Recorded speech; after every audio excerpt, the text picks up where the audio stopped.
nossas vidas nesses 7 dias, 7 sexta-feira, onde passaram 7 homens de Deus, tá? Então, ouça a mensagem agora, que você que tem de beber água, beba água, depois não sai no meio da mensagem. Amém? Quem quer ouvir a palavra de Deus? Amém. Pastor Rafael Camargo. Cumprimento a igreja com a paz do Senhor, amém? Quantos ainda querem ouvir a voz de Deus, digam amém. Diga para quem está perto de você: Deus te trouxe aqui para trabalhar na tua vida hoje à noite. Quem acredita, levanta a mão e dá um grito de glória para adorar a Deus aqui. Pode vos assentar, por gentileza. Eu quero agradecer a Deus por essa oportunidade tão especial, tão singular, por Ele ter sido tão bom na minha vida quanto Ele tem sido. Quero agradecer também a Deus pela vida do pastor William Ferreira e sua esposa, os demais obreiros. Deus nos abençoe. Obrigado, pastor. Tamo junto, tá bom? Quero agradecer a Deus também a presença da minha esposa, a mulher mais linda desse mundo. Está aqui, se coloca em pé, Serra. Essa é a mulher mais linda do mundo. Deus te abençoe. Minha filhinha que está ali no colo, minha mamãe que hoje veio com a gente, a irmã Luana, que é líder do diaconato lá, que está nos acompanhando. Deus te abençoe. Enfim, todos que vieram aqui para ouvir a voz de Deus, que Deus vos abençoe. Queria que você abrisse a sua Bíblia comigo. Agora sim, se coloque em pé, por favor. Jeremias capítulo 18. O tema dessa campanha, que hoje eu estou tendo o privilégio de abrir. Tenho certeza que após mim virão homens de Deus aqui que irão sacudir este lugar na glória do Senhor. Abra sua Bíblia em capítulo 18 do livro de Jeremias, o profeta. Enquanto isso, eu só quero divulgar alguns materiais que nós temos no nosso ministério, e vou fazer isso não porque estou invertendo valor, não é isso. A Bíblia e a palavra é a prioridade da noite. É só porque eu entendo que depois que a gente terminar essa palavra, nós não teremos clima para trabalhar dos materiais, porque a glória de Deus irá inundar essa casa em nome de Jesus. Amém? Eu tenho alguns DVDs gravados, vou falar de 2 ou 3 só. Depois, no final, se você puder adquirir, você estará se abençoando e abençoando a minha vida. Eu tenho aqui um DVD chamado 5 Características de um Fã, gravado na igreja do Nazareno lá de Hortolândia, uma igreja linda, abençoada. E aqui eu falo sobre o testemunho da minha vida no meu namoro com a minha esposa, na qual namoramos 7 anos. E nos casamos virgem, para a glória de Deus. Isso hoje não tem mais, mas tem sim, porque Deus ainda tem os profetas dele na terra. E aqui eu falo para muitos jovens sobre namoro, sobre família, a importância de ser fã de Jesus. Então, se você precisa dar de presente para alguém aí, que Deus te incomoda, leva essa mensagem para alguma juventude que Deus te incomoda.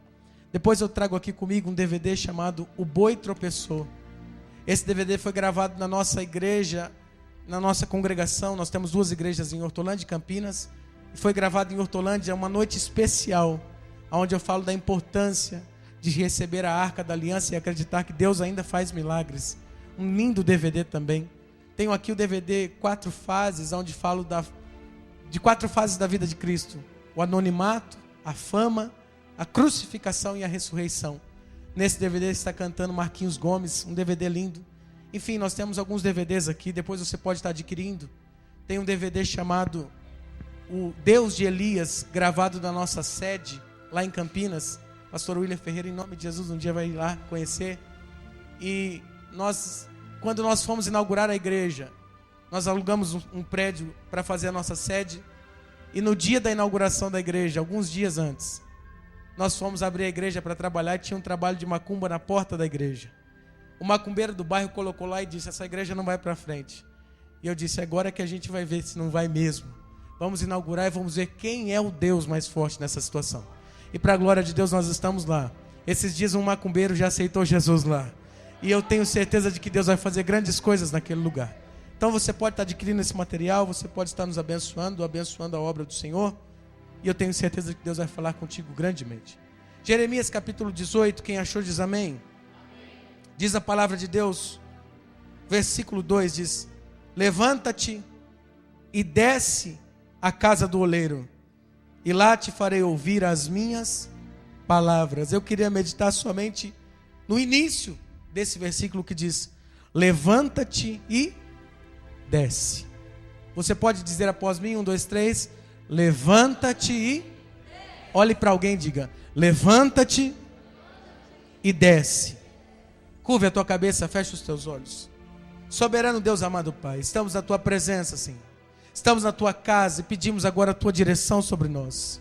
Senhor, nós já oramos, já foi orado aqui, mas eu te peço de uma forma especial que o Senhor venha me usar, como todas as formas o Senhor tem feito, e que hoje à noite o teu povo saia daqui transformado pelo poder da tua palavra, no nome de Jesus. Amém e graças a Deus. Se assente, por gentileza.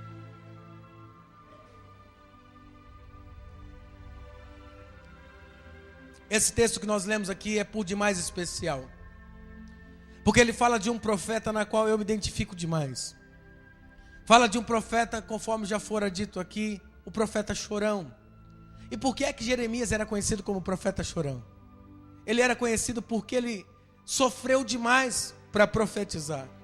Ele foi contemporâneo do profeta Isaías, que pregou em um dos reinos, e dentro do período em que os dois profetizavam, Isaías podia profetizar o que quisesse, o que Deus mandasse, mas Isaías não sofria tanta retaliação. Por quê, pastor? Porque Isaías era da linhagem do rei Uzias. Ele tinha linhagem real. Jeremias também. Todavia, quando Isaías profetizava algo que o povo não gostava, quando o povo queria pegar ele, o rei interferia e dizia: não toque nele. Mas Jeremias não tinha um cunho real. Jeremias não tinha alguém no palácio que o defendesse, mas mesmo assim ele não tinha medo de profetizar o que Deus mandava. Porque profeta que é profeta não profetiza o que o povo precisa. Profeta que é profeta profetiza o que Deus manda ele falar. Profeta não profetiza o que o povo quer ouvir. Profeta diz aquilo que o Deus mandou dizer. E por muitas vezes Jeremias não foi entendido, como somos muitas vezes mal entendidos e mal interpretados por dizer aquilo que Deus nos manda. É sabido de vós que Jeremias foi conhecido por Deus no ventre. E aqui, o capítulo 1 de Jeremias, versículo 5, diz que Deus diz: olha, Jeremias, eu te conheci no ventre da tua mãe, e no ventre da tua mãe eu te escolhi, te santifiquei como profeta e te dei as nações. Você é meu, Jeremias, antes de você nascer. Jeremias já era escolhido no ventre, como você foi escolhido no ventre. Jeremias foi escolhido antes de ser formado. Isso é lindo. Tem muita gente, inclusive o calvinismo defende isso, dizendo: olha, existe predestinação, porque Deus escolheu Jeremias antes dele nascer. Eu quero acreditar aqui que quem chegou essa noite não foi escolhido aleatoriamente, foi escolhido antes de nascer, porque Deus te enxergou e te disse: olha, você não é um aborto mal sucedido, você não é um erro da medicina, você é meu e vai nascer porque foi eu quem te escolhi. Quem pode erguer uma das mãos e aceitar essa palavra e adorar a Deus? Quando a gente entende o texto de Jeremias capítulo 18, a gente se depara com um Jeremias que já tinha sofrido açoites, já tinha apanhado, porque funcionava assim com Jeremias. Quando tinha que se tomar uma decisão, chamava-se todos os conselheiros e os profetas do reino, e diziam: e o que é que vocês me dizem? Os profetas todos, para terem aliança com o rei, para não dizer o que Deus mandava, mas o que o rei precisava ouvir, diziam: ó rei, pode ir, porque a batalha será nossa, pode ir, porque Deus está em nosso favor. Mas tinha uma cláusula dentro de um mandamento do reino, que dizia: só pode tomar a decisão depois que todos os profetas forem consultados. Então eles não gostavam de ouvir Jeremias, mas eram obrigados. Por quê? Porque a lei dizia: tem que ouvir todos os profetas do reino. Aí 99% dizia: pode ir, porque é tempo de vitória. Aí o rei dizia: acabou todo mundo? Alguém dizia: não acabou, tem mais um. É aquele Jeremias que sempre diz que a gente nunca vai vencer, é aquele que é sempre do contra. E o rei dizia: mas chama, que a gente é obrigado a ouvir. E quando Jeremias chegava diante daqueles profetas, ele dizia: o que é que o povo disse aí, rei? O rei dizia: olha, os profetas disseram que a vitória é nossa. Ele apontava o dedo para o rei e dizia: pois assim diz o Senhor, não adianta, porque Deus já te entregou na mão dos seus inimigos. Ou vocês se entregam e se arrependem, ou vão morrer na espada. O povo não gostava de ouvir isso, porque tem muita gente que não gosta de ouvir o que Deus manda dizer. Tem muita gente que gosta de ouvir o que quer ouvir, mas o profeta dizia: assim diz o Senhor. Hoje à noite eu quero dizer para você: assim diz o Senhor na tua vida. A tua história não será mais a mesma a partir desse congresso. E por causa disso, Jeremias sofria demais. Apanhava, por isso conhecido como o profeta chorão. Porque ele apanhava das multidões. Ele apanhava dos outros profetas. Ele apanhava do povo, dos líderes de guerra. Por quê? Porque ele dizia o que Deus mandava. Agora escute, quando chegamos no capítulo 18, Deus decide falar com ele. Jeremias, eu preciso desabafar. Jeremias, eu preciso falar com você. E Deus diz: Jeremias, levanta-te. Escute, a primeira frase de Deus para Jeremias é: levanta-te. Essa é uma frase que estimula. Essa é uma frase que nos coloca para cima. Ninguém quer ouvir desce. Todo mundo quer ouvir sobe. Ninguém quer ouvir fica lá embaixo. Todo mundo quer ouvir vai lá para cima. Se hoje a palavra dissesse: olha, você não vai crescer, você vai descer, ninguém queria. Todo mundo quer ouvir dizendo: eu quero subir, eu quero conquistar. Mas Deus diz para Jeremias: levanta. E quando ele pensa que chegaria o tempo, Deus diz: agora desce. Olha para alguém e diz assim: levanta e desce. Na hora que Jeremias disse assim: bom, Deus me levantou, agora ninguém vai mais me bater, agora ninguém mais vai me caluniar. Olha, Deus disse para mim: levanta. Eu imagino que Jeremias deu um salto. E quando ele disse: agora eu vou reinar, Deus disse: agora desce. Por que, irmão, isso? Porque Deus sabe a forma de trabalhar. Deus manda Jeremias para a casa do oleiro. Você conhece o texto. Eu quero otimizar aqui para ganhar tempo e pregar o que Deus me mandou pregar. Ele disse: agora vai lá e veja o oleiro trabalhar. Assim sois vós da minha mão, barro, eu, o oleiro. Jeremias foi só aprendendo. Depois que Jeremias aprendeu, foi que Deus disse: agora sobe e profetiza. Para profetizar, primeiro precisa descer. Eu quero dizer algo forte aqui para quem veio hoje à noite. Talvez você está buscando alguma coisa de Deus, dizendo: Deus, quando vai chegar a minha vez? Eu disse: para você chegar a sua vez, primeiro você precisa descer e aprender. Jeremias desceu, não só desceu, aprendeu. E o aprendizado de Deus não é fácil, porque a escola dele é o deserto. As matérias da vida são quem nos coloca nos pódios.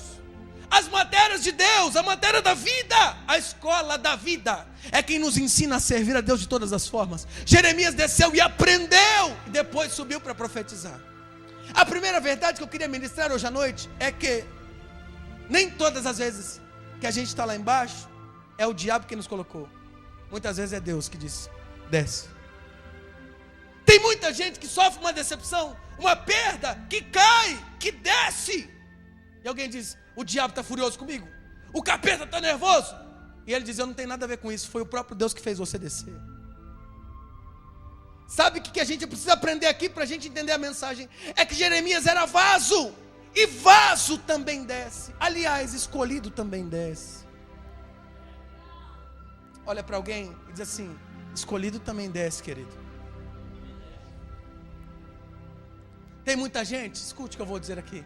Prometo, não vou demorar, vou ficar no horário que o pastor me passou. Mas escute, tem muita gente que não entende o trabalhar de Deus e questiona Deus e fica pinel, biruta. Porque diz: oh, mas eu sou escolhido, por que é que eu estou passando por isso? Escuta, escolhido também desce. Escolhido também passa por luta. Escolhido também é colocado lá na casa do oleiro para aprender.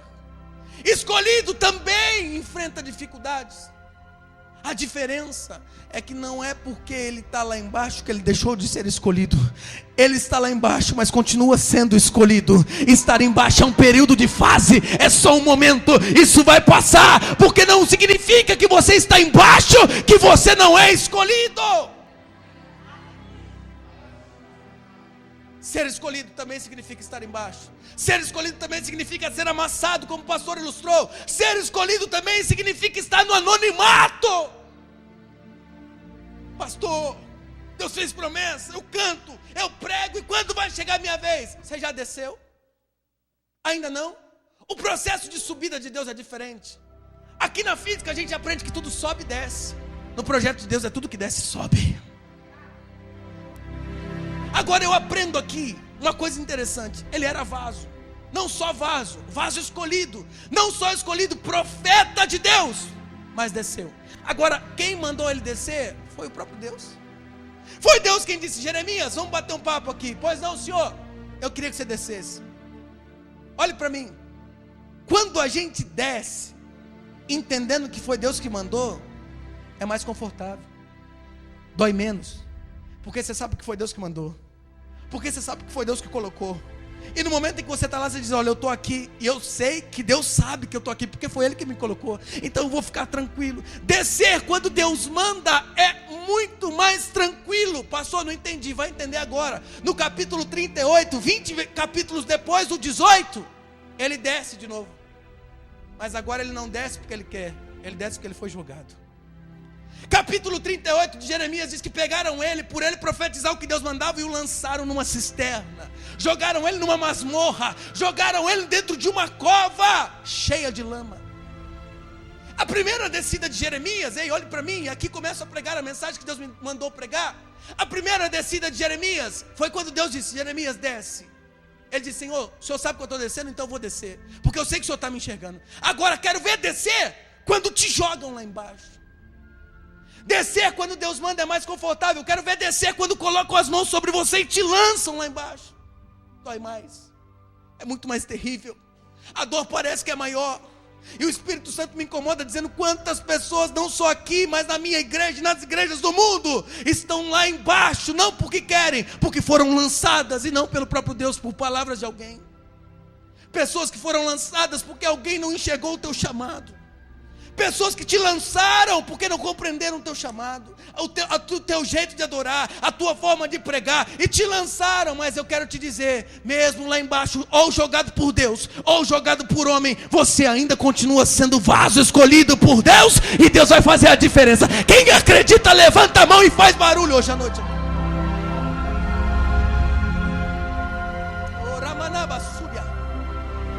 A diferença é que nós precisamos entender que Deus está nos contemplando quando Ele nos manda descer, ou quando nos jogam lá embaixo. Ele ainda continua nos contemplando, Ele ainda continua nos vendo, Ele ainda tem plano de vitória, irmão. Talvez você chegou hoje à noite aqui e está descendo na tribulação, está descendo na prova, desceu na casa do oleiro onde está sendo amassado, e aperta daqui e dói dali, e você diz: Senhor, eu estou sendo amassado. Ele diz: é porque fui eu que te mandei. Você sabe disso, e você sabe disso. Mas tem muita gente que está aqui e diz: Senhor, eu não entendi, por que eu estou sofrendo tanto? É porque te jogaram lá. Mas o Deus que é oleiro, hoje à noite vai refazer vaso que foi jogado por homem ou por Ele mesmo. Ele ainda é Deus, irmão. Olha para alguém e diga: não desanima não, Ele ainda é oleiro.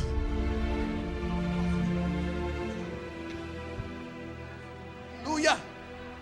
Só levanta uma mão para eu tomar uma água e glorifica a Deus enquanto isso. Deixa eu ver quem pode receber essa palavra. Ei, olhe para mim. Como a gente entende alguém que foi lançado na cisterna? Sabe o que é lindo? Na primeira vez que Jeremias desceu, capítulo 18, que é o tema da campanha, ele desceu porque Deus mandou, assistiu, e Deus disse: agora sobe e profetiza. Foi um período. Ele sabia que tinha prazo para terminar, ele sabia que tinha prazo de validade a prova dele. E eu queria te ensinar algo aqui. Você sabe por que você está demorando para sair dessa fase? Porque você precisa aprender a lição. Todas as vezes que nós repetimos a lição, é porque a gente não aprendeu direito. Todas as vezes que a gente faz de novo, é porque a gente não entendeu da primeira vez. Olhe para mim. Quem determina o tempo da prova é você. Quem determina o tempo da angústia sou eu e você, não é Deus. Deus diz: a hora que você entender, eu passo de fase. A hora que você compreender, eu consigo mudar a tua história. É por isso que hoje à noite eu não queria que você ficasse colocando a culpa em A nem B dos teus fracassos. Aprenda que é o oleiro quem está trabalhando no vaso. Tem muito obreiro, tem muito cantor, tem muita gente que parou de pregar, que parou de cantar, e você diz: por que, irmão? Ele diz: é por causa do pastor, é por causa do irmão, é por causa do... Não, irmão, você tem que entender que o oleiro trabalha no vaso. Se você está sendo trabalhado, entenda que a lição é com você. A lição dessa palavra, capítulo 18. Ele estava na cisterna, ele estava na casa do oleiro, sabia que daqui a pouco ele ia subir, porque foi Deus que falou: desce, eu te ensino e depois você sobe. Ele estava confortável. Mas o capítulo 38, irmão, olhe para mim, ele ele foi lançado numa cisterna que não tinha água, senão lama. Desceu, ficou cheio de lama, atolado na lama e sem expectativa de sair de lá. Porque não foi Deus quem o mandou, foram os homens que o jogaram. A situação do capítulo 38 é diferente. O vaso é o mesmo, o escolhido é o mesmo, mas o cenário é outro. E o que acontece no capítulo 38? Se no capítulo 18 Deus diz, agora sobe e vai profetizar de novo, no capítulo 38 ninguém fala nada. Eu imagino, escute, olhe para mim. Eu imagino que Jeremias dizia, Senhor, essa eu não sabia. A do capítulo 18 eu sabia que eu tinha que descer e que eu ia subir, mas e agora? Olha onde eu estou. Não só estou jogado numa cisterna, estou atolado de lama e estou sem expectativa de vida. Acabou os meus sonhos, Senhor. Eu não tenho mais expectativa, eu não sei quem é que vai poder me resolver. Eu não tenho mais a quem recorrer. Eu estou na lama. Mas a minha Bíblia diz que o oleiro continua sendo oleiro, independente da situação do vaso. Oleiro é oleiro, independente da situação do vaso. A Bíblia diz que enquanto Jeremias estava na cisterna, Deus levantou um homem chamado Obed-Meleque, um etíope. Ele entrou dentro do palácio. Ei, olha que coisa linda. Jeremias lá na cisterna, jogado pelos homens. Deus não ficou indiferente à situação do profeta, como não está indiferente à sua situação hoje à noite. Deus olhou e disse, eu vou mover as águas, eu vou fazer a diferença. Ele levantou o etíope, ele entrou lá, apontou o dedo na cara do rei e disse, olha rei, vocês estão fazendo algo errado com aquele profeta lá. Aquele homem é homem de Deus. Antes que ele morra, tira o profeta da lama. O rei diz, pois não, o que está acontecendo? Ele diz, rapaz, eu vou só dar uma dica, hein? Um etíope não era do reino, era alguém estrangeiro, alguém que não tinha contato com Jeremias, alguém que não tinha contato com o profeta, não era da igreja do profeta. É por isso que eu já vou profetizar para quem acredita. Deus vai levantar gente que você nem imagina para interceder por você diante do rei. Assim, só quem acredita levanta as duas mãos e adora a Deus hoje à noite aqui.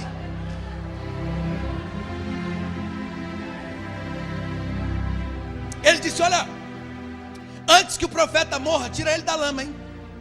A Bíblia diz, escute, que o rei disse, eu tirar o profeta? Não, quem vai tirar é você mesmo. Sabe o que é lindo aqui? Quem intercedeu é quem vai resolver o problema. Você perdeu a oportunidade de adorar, eu vou dizer de novo. Quem está intercedendo hoje é que vai resolver o problema, então recebe. Veio hoje orando pelo pai, veio hoje orando pela mãe, veio hoje orando pelo marido. Deus está dizendo, não sou eu quem vou fazer, vai você porque eu estou te revestindo, vai você que eu estou te dando autoridade, vai você, porque através de você eu vou mudar a tua história. Olha para alguém, aponta o dedo com carinho e respeito no rosto dele e diz, quem vai fazer o milagre é você. Fala aí para alguém. Fala aí, fala, é você quem está intercedendo. Jeremias estava na cisterna, não tinha mais expectativa. Deus estava em silêncio, mas o silêncio de Deus não significa que Deus não está trabalhando. Deus em silêncio ainda é o oleiro do vaso. Quando Jeremias estava lá embaixo, achando que não tinha mais chance, já estou indo para o final, escute. Jeremias estava na cisterna, não tinha mais expectativa. O vaso do capítulo 18, o escolhido do capítulo 1, no capítulo 38, no meio da lama. Sem expectativa, sem visão, sem mais sonhos nenhum. Enquanto ele estava na cisterna, tinha alguém intercedendo em favor dele diante do rei. Enquanto ele estava na luta, tinha alguém dentro do palácio dizendo o nome dele. Eu já vou dizer aqui para aqueles que acreditam. Eu não vou dizer que é para todo mundo, que eu não sou leviano, mas para aqueles que acreditam eu vou dizer. Enquanto você está aqui achando que ninguém está te vendo, tem alguém diante do Rei dos Reis, intercedendo ao seu favor e lembrando do teu nome. Quando Jeremias estava lá, alguém disse, tira o profeta da lama. O rei disse, vai lá você, etíope, vai lá você, Obed-Meleque. A Bíblia diz, escute, que ele pegou um monte de trapo velho, amarrou um no outro, cordas velhas e rotas, amarrou um monte de trapo um no outro, fez uma corda. E quando ele chega diante da cisterna, Jeremias, eu creio, que cansado de apanhar, caluniado, difamado, sem reação, já desanimado no meio da lama, com fome, com frio, com sede, eu imagino que Jeremias estava dizendo, Senhor, olha, eu sei que o Senhor me escolheu, mas eu não posso fazer mais nada, terminou meus sonhos, terminou meu tempo, a minha parte eu já fiz. Tem gente assim hoje à noite aqui. Deus, a minha parte eu já fiz, agora o Senhor vai usar outro. eu já estou cansado, eu já sofri demais. Não tem mais jeito para mim. Olha, Senhor, já combati o meu bom combate, já estou encerrando minha carreira, estou guardando a fé. E Deus está dizendo, você nem imagina, porque eu vou te usar como eu nunca te usei. A tua história vai começar de novo, mas a glória da última casa vai ser maior que a da primeira. Ei, olha para mim, enquanto Jeremias achava que era o fim, Deus dizia, Obed-Meleque, joga o trapo lá. Enquanto ele dizia, não tem mais jeito, a corda estava descendo. Enquanto ele estava desistindo de ser profeta, a corda estava descendo lá na cisterna. Eu estou dizendo para aqueles que acreditam, enquanto você estava pensando em desistir, já tinha corda de Deus descendo para a tua história. Quando alguém olha e diz, ei, profeta, eu imagino Jeremias na lama, já cansado, prestes a morrer, dizendo, ué, esse é meu nome, esse é meu chamado. É isso aí que eu nasci para fazer. Eu fui escolhido no ventre da minha mãe para isso, para ser profeta. Quem é que está me chamando?